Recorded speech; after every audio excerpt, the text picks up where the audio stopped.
Upon separation or breakdown of the marriage, Ontario's Family Law Act reserves the right to divide property to couples that are or were married. That's because the Act recognizes the equal partnership that is a marriage, and it looks at it as a special commitment. Such, it reserves that right to couples that are or were married. Common law couples do not have that automatic right to seek an equalization of net family property. It's a common misconception that parties divide each and every asset they own on separation.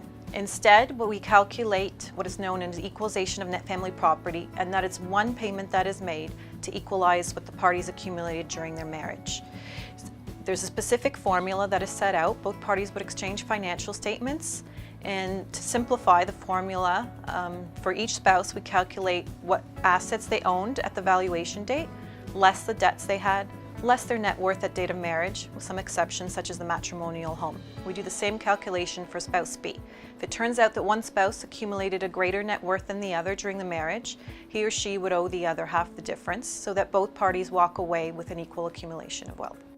How is the value of an asset determined? So some assets are very easy to determine the value of. For example, if we know what the valuation date is, a spouse can simply go online and print off their bank statement, and we know what their checking account or savings account was worth. Some assets are a bit more complex to value.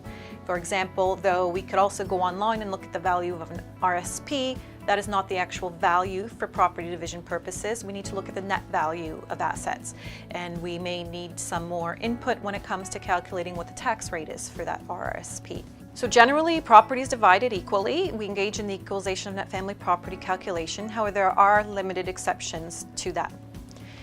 The general rule is that it would have to be unconscionable for a court to equalize somebody's net family property. And the Family Law Act sets out a few factors for that.